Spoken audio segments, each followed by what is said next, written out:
Welcome to, I don't know, this isn't a part of a series. I am using YouTube to go through some of the articles that I've written on Substack.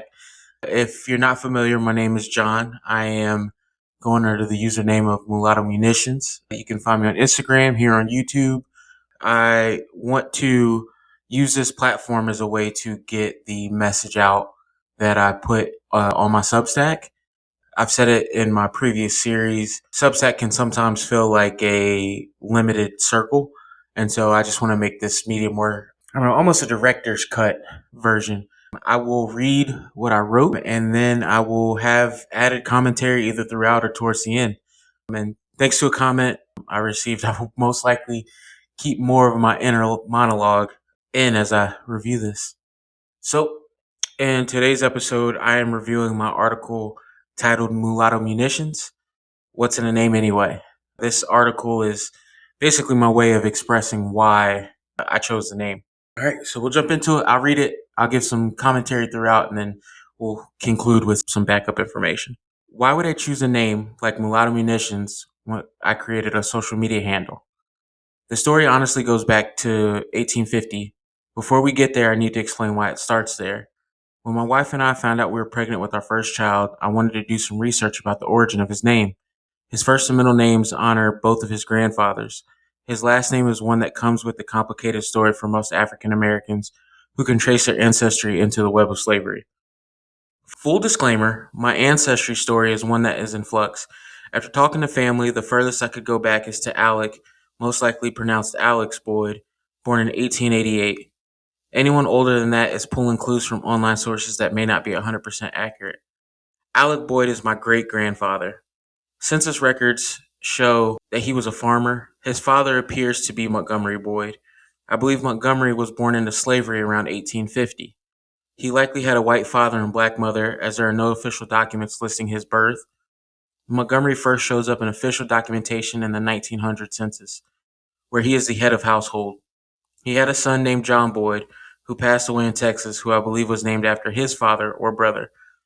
I can't find any official documentation linking Montgomery to John A. Boyd, so I generally stop there. The only clue that I have is that John is a descendant of Jane Boyd, who immigrated from Ireland in 1799. That could explain the 12% that shows up from Northern Ireland and Central Scotland and my ancestry.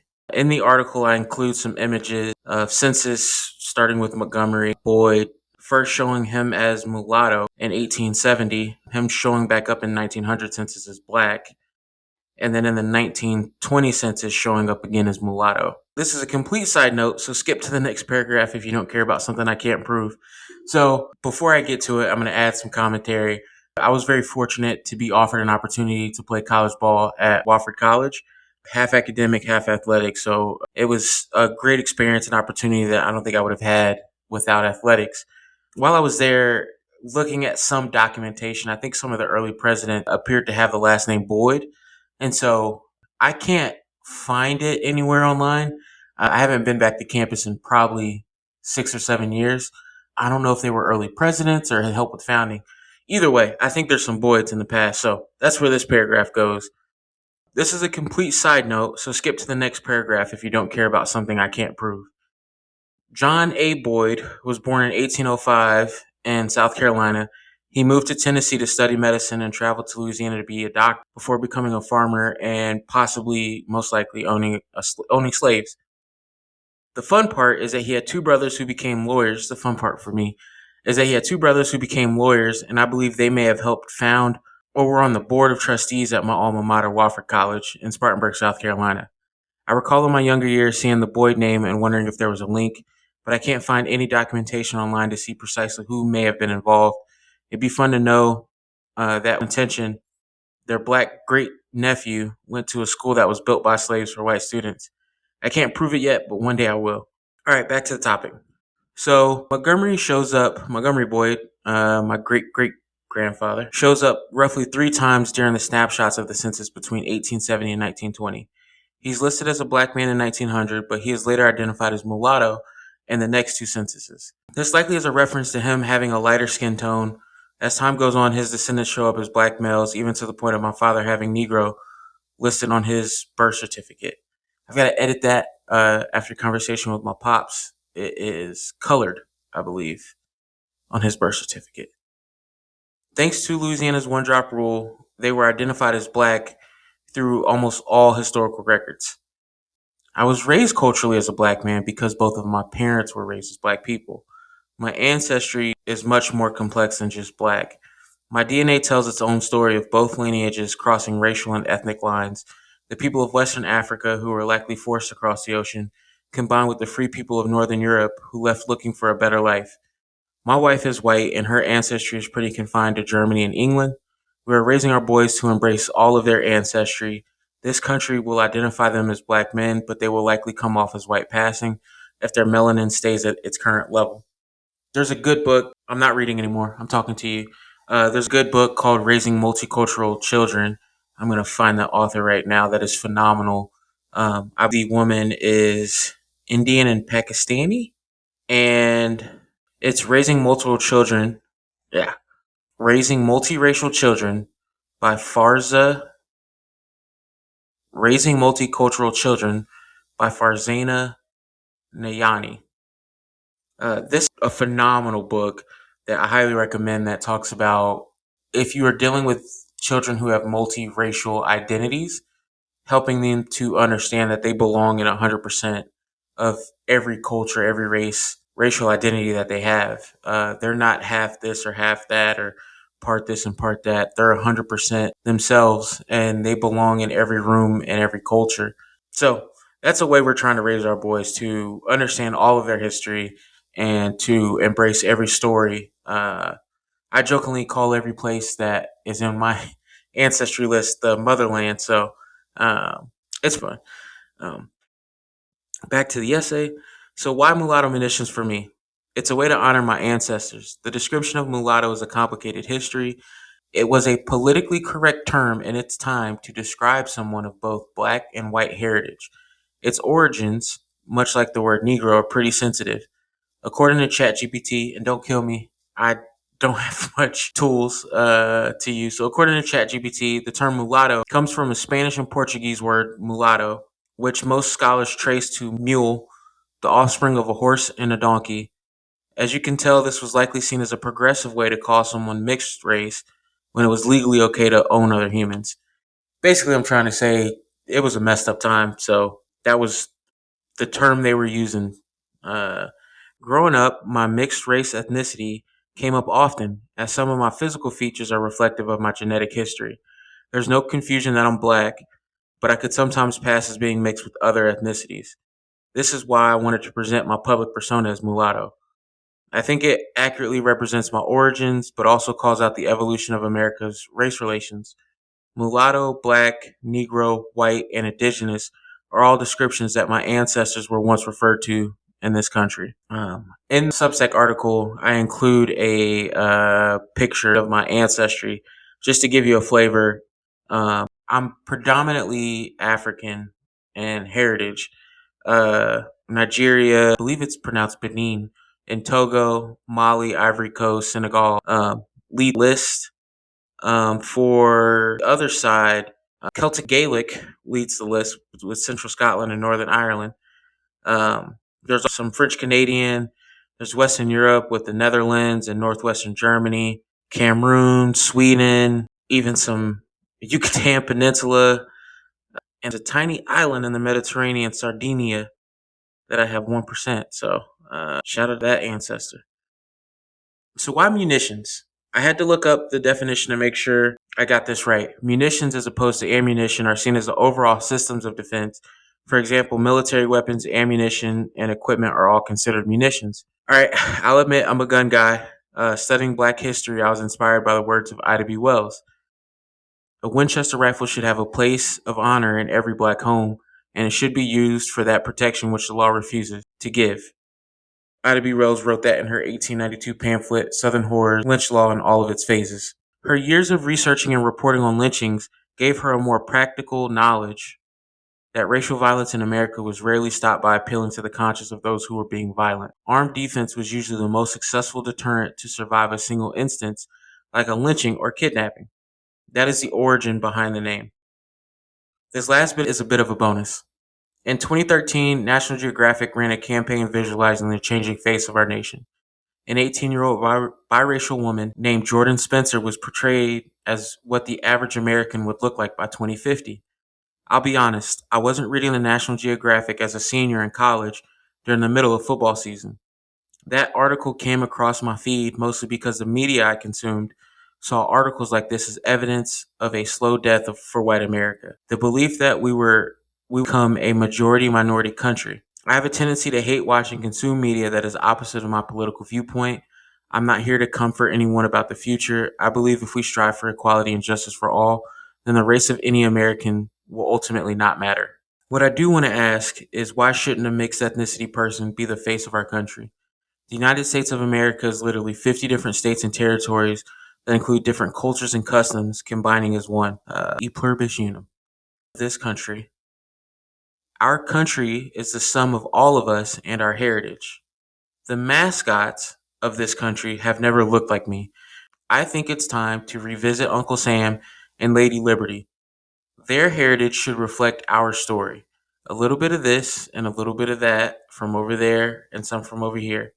If I asked AI to generate an image of America based on its history and immigration, what image do you think it would generate? I bet she'd look a lot like Miss Spencer did in the 2013 issue. I include images that I got from the Chat GPT. I will figure out and try to add that to this here. And that is the end of my article. I've got a baby crying in my ear, so I'm going to pause. Okay, we are back again. Baby is down and asleep. Mom is now home from girls' night. So we'll keep this thing going. So I just finished reading Mulatto Munitions, What's in a Name, given the breakdown. Kind of why I chose the name Gun Guy. I'll go in order. So I culturally and this may make me woke, whatever, but I think we need to talk about cultural versus ethnic. Culturally, both of my parents were raised as black people, so culturally, I am black. Uh, Racially, ethnically, our country has a pretty messed up system of how we label people by race. And, you know, I, part of my heritage is from the one drop rule of, the South, rule that was so bad, even the Nazis thought it was too much. But having one drop of black blood, was enough to taint the whole person. And so, even one drop of black blood, makes your boy a black man, according to racists. So, I wanted to use mulatto in a sense as a way to pay homage and call out my mixed ethnic background. So the term mulatto, uh, just draws out. I mean, I'm a black man with freckles. I don't know very many black people with freckles. My sister and older brother have much better freckles than mine. Uh, but they're there. And there was there was a college professor I had one time who was walking around the classroom and she got to me and she looked at my facial features and asked what I was. Looking back, probably extremely racist of her. Uh, but some of my features to her didn't look cleanly black or white. They didn't fit in one category. So again, I think mulatto's a way to represent, kind of as I said in the essay, just the culture that the ethnicity that's led to me, and the munitions aspect of it. I'm a gun guy. I think it's two parts. I'm not pretending to be an operator. I use that as a big catch-all term. I think a lot of people in the gun space dress up, and I'm not going to sit here and pretend like they don't have skills. There are some people who are trained, who were in the military, people who are instructors, whoever, who teach people um, as much as you can teach someone through a video how to operate firearms. I'm not that person. I'm not going to pretend to be that person. Uh, I'm not a, you know, far left socialist revolutionary who wants to burn down the capitalist system. That's also not me. I think I'm somewhere in the middle.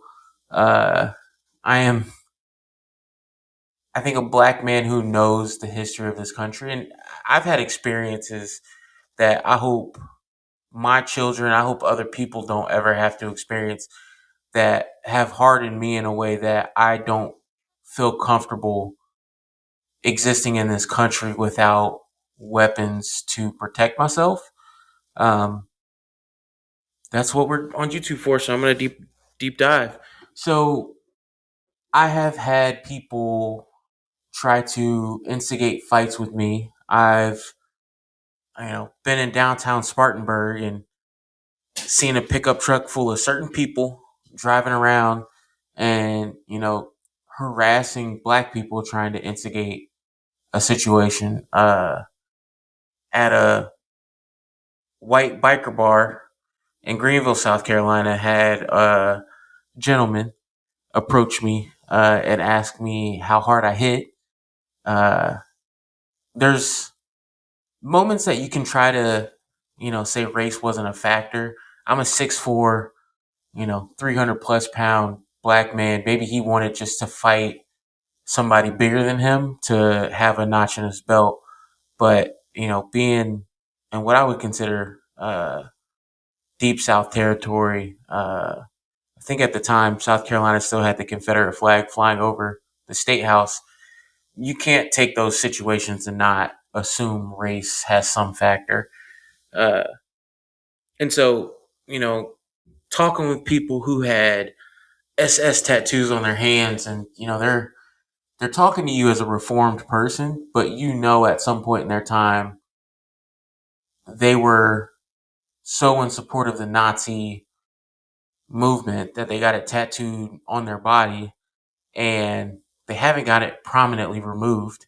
Uh, so having conversation with those people, uh, my wife, and 7-month-old baby experiencing racism in Chicago on a bus in public. Uh, those sorts of events kind of harden a person to believe and feel like, if things happen, you're on your own. Uh, I think a lot of people in this country love to think there's a community and people will do this and that to stand up for their neighbors. But in reality, I think if you're isolating yourself the way that I am in a predominantly white culture, you realize that your support is few and far between when it comes to situations of race. Um, when my wife and son experienced racism, the people around didn't assume, how do I say this without getting in trouble? People's first assumptions were that it had nothing to do about race, even though the man quoted to her or said to her that it was pretty obvious she doesn't like white men because she had a child with me. Um, that was written off as maybe he's crazy, maybe something else, anything. And so, accusations of racism, experiences of racism, they impact people differently. A person who doesn't have to think about race will automatically assume something else, and they will think race is the last option. A person who has experienced racism has no other way than to perceive it as that, especially if there's any indicator of racism. I think, you have situations that come up, like the Ahmaud Arbery situation, and people say, maybe these people were just overzealous. But it's like, as a black man growing up in the South, you hear all the time about going to the wrong neighborhoods, and I think it's a tale as old as time in our country. I'm not going to dwell too much on it, but um, I do not have any intentions of giving up my firearms, and I will not advocate for my descendants giving up their access to firearms because of what has happened in this country. Um, again, Don't take it from me. Read our history, read our stories. Great book.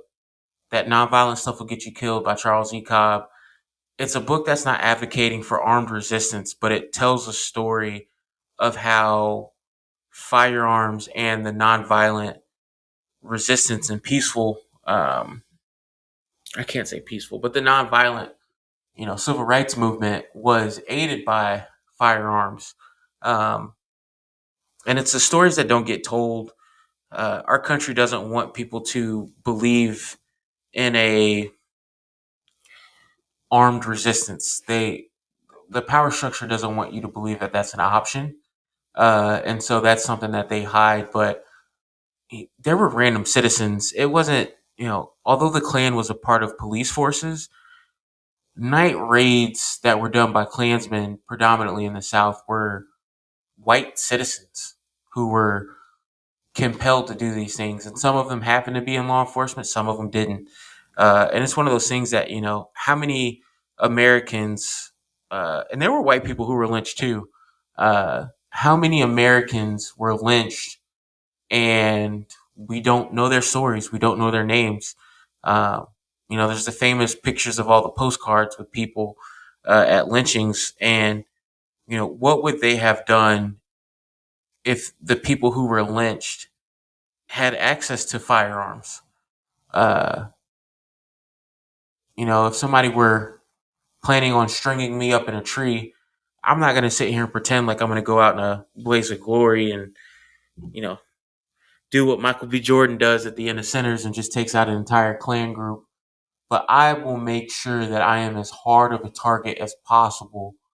And, I don't want to put the responsibility on someone else to protect my family because it's an American story that relying on other people is not going to save you. It is not going to save you. Relying on the conscience of a person who is actively trying to harm you isn't going to stop them. Relying on the conscience of people who are not impacted by your situation is not going to save you. 9 times out of 10, they're going to protect their own and, let you deal with your problem. Uh, you can call 911, but in our country's history, 911 normally doesn't come to protect someone who looks like me. They come to protect the peace, and uh, however they want to perceive someone like myself is how they want to perceive someone like myself. So, I have a big story to tell. I have some fun things coming in the future, coming down the pipeline. But just you call me John. My social media, I go by Mulatto Munitions. Again, you can find me Instagram, YouTube, Substack. Definitely hit up the Substack. I think Substack's going to get the primary post. As things pan out, I'm finding out that I'm much better at writing, and I'm terrible at writing, but I'm much better at writing than acting or trying to put on a performance. So yeah, this is my retelling, my commentary, the director's cut of Mulatto Munitions. What's in a name? Thank you.